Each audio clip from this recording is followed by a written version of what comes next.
I recently ordered a Flotec sprinkler pump to replace an existing pump that simply died.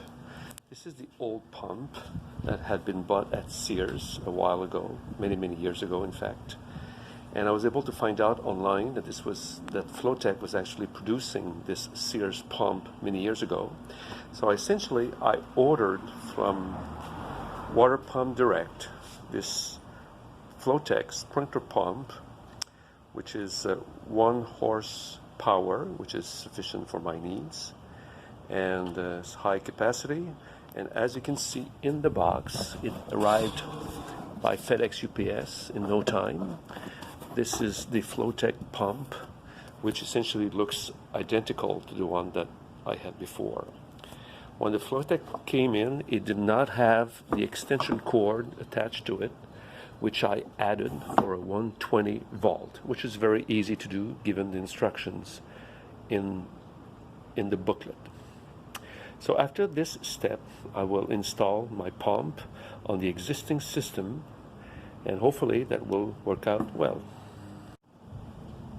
So I just took the pump out now, and as you can see here in the back, initially I opened these 2 screws, and I was able to actually hook up an extension cord to the positive, negative, and it was very easy to do. I just went to Home Depot and bought an extension, a plug.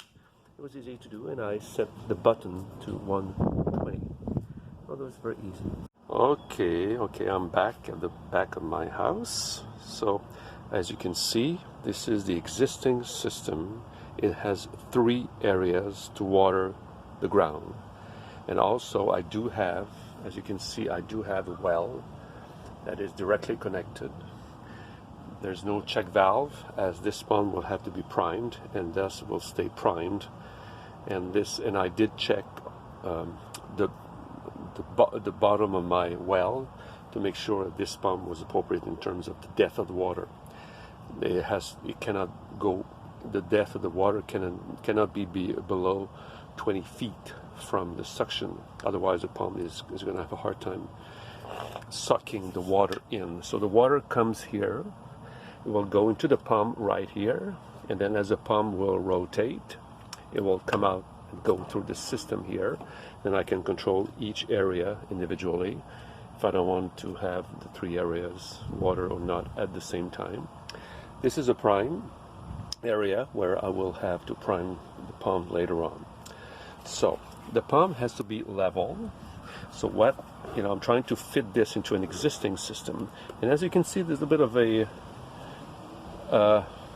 uneven connection here, because as I will have to do it this way, I need to connect this back into the pump, which is here. There's a bit of an uneven distance, and the top has to go here and will connect back to the outlet of the pump. So I have to do some work in terms of raising this pipe to level it with the entry of the pump, or maybe try to find a lower board, a smaller board, so it can sit on a level surface. Okay, so I'll be back later. I'm back. So after some effort, which was not too bad, using this tool, I was able to chip away some of the wood so I can raise the inlet pipe, and I will then secure it back. Once I install it through the pump, I will secure it back so it doesn't move. So now what I will do now, I will simply install this existing system using this material around the thread so it makes a good connection, and I will do the same for the outlet, the discharge, which will come out of the pump directly above what it's supposed to do. So that's what I will do, and I'll come back. Hi again. So after some dedicated effort, I was finally able to connect the Flotec pump, 1 horsepower pump, to the existing discharge pipe and the inlet pipe. using the existing connections, and I also tied the pipe back to the pole so that it doesn't move. The Flotec itself is on a level board. I tied it to the wall so it's not going to move whenever it runs. It is very stable. It's not going to vibrate.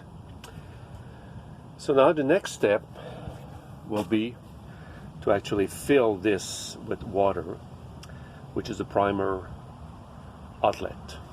And once this is done, I will close it with a cap, and I'll show you after I do it. Thank you. Hi again. Now I'm back at the stage of priming the pump, which means putting as much water as we can inside the pump through this hole here, so that we will take all the air out of the inlet pipe and away also from the discharge pipes. The discharge pipes, their positions is open, so the water is going to come out, and so I will fill this with water as much as I can until there's no more air. And once this is done, I will remove this, essentially install this cap and tie it securely. And also I could also install a water pressure valve to check the water pressure of the system. So this is what I will do, and we'll see what happens. So I filled up the pump until the water, I was filling up with water. Eventually the water was like pumping back up out, so that meant the pump was full. The air was out, so I screwed its back. I plugged it, and now the test is to let it run and see what happens. And just to show you, because I need to do another video, but I'll just show you what's happening. So I'll just turn on the electricity on, and the pipe pump is doing some work. It has to come up, water has to come up within 10 minutes, otherwise there's a problem. As you can see now, the water is coming out of the system. I have many broken heads which I'll need to change. At least the system, the pump, is actually pumping water, which is a good sign, although many of the heads are not working properly.